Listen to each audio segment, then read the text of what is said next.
5 seconds.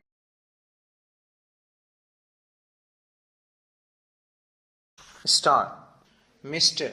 Vice Chairman, Sir, I would like to speak on this bill in the interest of the rapid economic growth in the country. If the nation grows from strength to strength economically, leading to eradication of the degrading and disheartening poverty of the people of India, the workers of this nation would also benefit, and they would also go above the poverty line. Sir, I would like to mention here that the plantation crops, as understood by the term so far, namely coffee, rubber, tea, cardamom, have been given this nation substantial amount of much coveted foreign exchange annually. It must be noted that coffee exports alone have given our country during the last 5 years over rupees 1,000 crores in foreign exchange by way of export earnings and export duties. I must also bring to the attention of this House that the famed tea industry in India today has become a sick industry affecting lakhs of workers and the tea planters. Sir, we ought to know that in the agricultural sector, the plantation labor is the best organized one and is getting nearly the same treatment, facilities and amenities like the industrial labor. Sir, coming from a plantation district of Karnataka, I sincerely agree that the welfare measures provided in the Act must be faithfully implemented and strictly enforced. But I cannot subscribe to the view taken by some that the planters generally are exploiters and are inimical to the interests of their own workers, and that they must be dealt with severely. Sir, most of the planters of today are educated and they know that contented labor is conducive to productivity and peace in the states, and therefore would like provide all the welfare measures and amenities to the workers.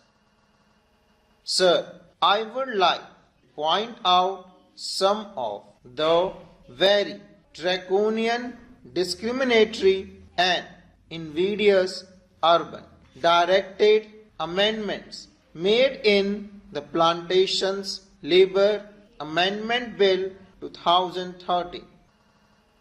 Sir, the Plantation Labor Act is sought to be applied now even of holdings of 5 hectares and above, employing 15 persons and more. Originally, in the bill brought before the Joint Committee, it was sought to be applied to holding of 6.5 hectares and above. It would be realistic to make an amendment to the present bill to raise the size of holdings from 5 hectares to 6.5 hectares. Sir, we must bear in mind the economic viability of small plantations of 5 hectares and the financial capacity of the small planters to fulfill the obligation cast on them to provide housing and crèche facilities. Those small planters in some cases are unable to provide themselves with houses and medical care as good as those intended for their workers in the bill. I am sure that good many small holding will go into liquidation, unable to bear the burden when the prices fall, as in the case of tea today.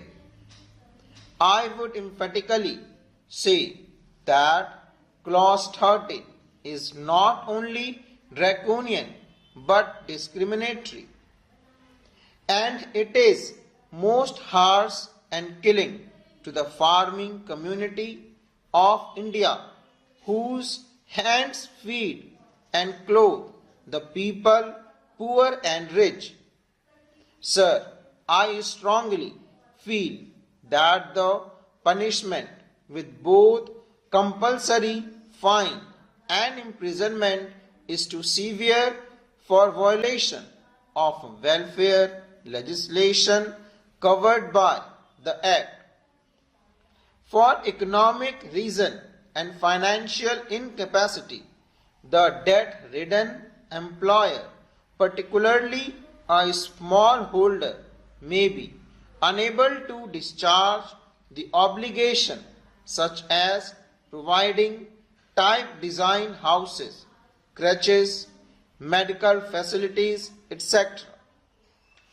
In such cases, there is no point in sending the landholders to jail and collecting a fine from him and every day of default. The relevant provisions in the bill are made more stringent than the Factories Act, under which, in the case of a further offence, the court is given the discretion to punish the defaulting employer. But in the proposed amendment, the word used is shall instead of may, which makes it mandatory on the court to impose imprisonment as well as fine. These provisions are too harsh and discriminatory, particularly in view of the fact that the bill seeks to bring in farms of 5 hectares, which are in the natural peasants' holding under the scope of the Act.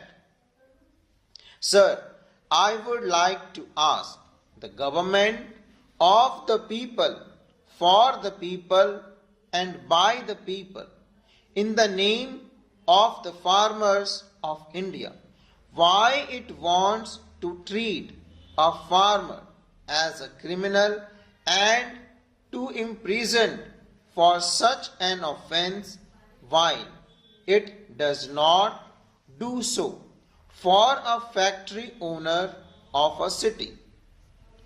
By making this comparison, I do not mean that a provision should be made in the relevant Factories Act to make the sentence of imprisonment compulsory for similar offences.